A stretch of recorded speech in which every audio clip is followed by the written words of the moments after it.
Welcome to the channel, welcome to another video. Today we're talking fast, talking furious, talking about Black Panther again, considering a small change that I think would help, or maybe not, you decide.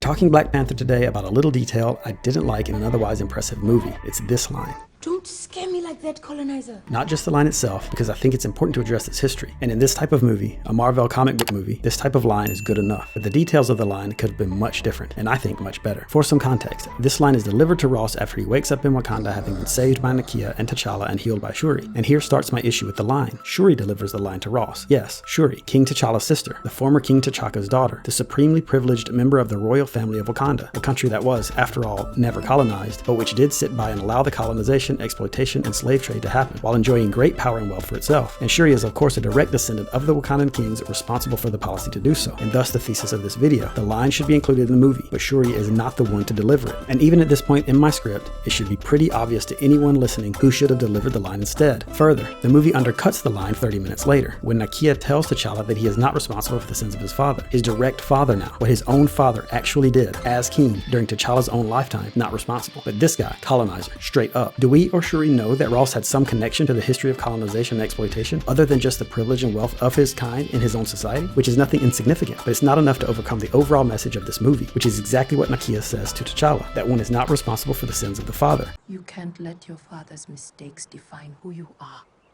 That everyone can make their own way and be their own person, even King T'Challa, a person who bears the weight of generations of Wakandan kings and Black Panthers before him. You get to decide what kind of king you are going to be.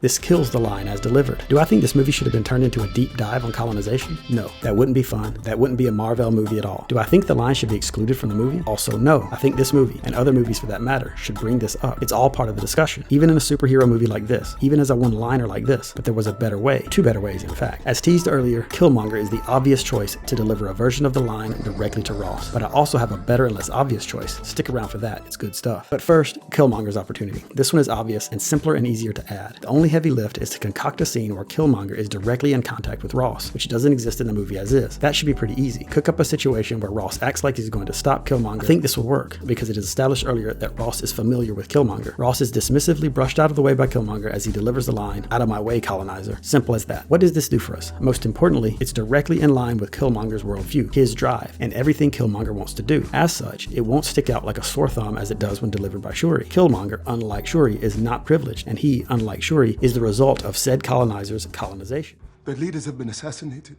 Communities flooded with drugs and weapons. It would bear more weight, and it wouldn't undercut the movie's main message. Also, it would maintain the attitude and simplicity of the line as included in the movie. As is, Shuri delivers the line as almost a throwaway. It's just a simple one-liner. No real meaning behind it other than to direct something at Ross. This is maintained by the simple change to have Killmonger deliver the line. The rest of the movie would be practically unaffected. But I have another way to deal with this, and that is, W'Kabi delivers a version of the line, but not to Ross, to T'Challa. This option is the more interesting, but to have W'Kabi deliver the line to T'Challa is much more complicated. The movie would not have to add a scene, but would have to expand this scene right here. The scene would reveal that W'Kabi knows something T'Challa doesn't know. As a bonus, this will better inform W'Kabi's quick turn against T'Challa after Killmonger arrives. See my review of Black Panther for more on this topic, but to do this, here's the scene. I ain't no writer, but I tried to put together some dialogue anyway. Who is this? Where's Claw? I failed. Claw escaped. What? I will find Claw, W'Kabi. Bring him back. I'm not surprised. I thought you would be different, T'Challa, but it's more of the same. I sent to capture Claw and all you bring back is this colonizer. But I saw something, W'Kabi. Something I can't understand. The man that rescued Claw, he had for generations we've done nothing about what has happened beyond our borders. I thought that at least the great T'Challa could do something about what has happened inside our borders. W'Kabi, you are speaking to your king. Am I? Is there no other to make the challenge? After saying this, W'Kabi just bounces on T'Challa. I said earlier I'm not a writer. I don't have the chops to write any more dialogue, but you get the picture. What does this do for us? First, it puts the line in the mouth of W'Kabi rather than Shuri, and thus it puts it in the context of antagonism to the throne. Antagonism to the representative of the royals that have for so long done nothing about the colonization and exploitation of Africans. This is the opposite of the line as delivered by Shuri. Also, it directs the line straight at T'Challa, the most obvious representation of the throne that W'Kabi has become antagonistic to. It stops the movie from undercutting the line so harshly, as it is delivered by W'Kabi, the one that is eventually against T'Challa, rather than Shuri, the one who remains loyal to T'Challa. There is a deleted scene of W'Kabi and Okoye talking after T'Challa's apparent death. The scene puts on W'Kabi what my scene would put on him, which is that he is resentful about T'Challa failing to bring Claw back. It thus gives some explanation to W'Kabi's turning on T'Challa. It makes that turn more believable, but it was deleted. It's not there. Director Ryan Coogler stated that the scene just didn't work work within the movie, and I agree it wouldn't have worked. It's an exposition bomb, and it comes in the fast-paced third act, after T'Challa's apparent death. It would slow the pacing severely. My scene gets this treatment in earlier, before Killmonger even arrives in Wakanda, before the pace is quickened, and therefore will work better. It also is only an extension of an existing scene, so shouldn't distort the pacing much at all. I really like this change, but it comes at some cost. It takes away the delivery of the line directly at Ross, as it will instead be delivered to T'Challa, in reference to Ross, rather than to Ross himself. This is the biggest issue with the change, as it allows Ross to just lie there asleep, being healed by Wakandan technology, oblivious to the greater issues surrounding his circumstance. So maybe that would be fitting. So there you have it. That's my 2 options for how to make this one line in Black Panther more important and more impactful. Let me know which option you like better down in the comments. Thanks for watching, and I hope you liked it. Consider subscribing, but in the meantime, keep it fast, keep it furious.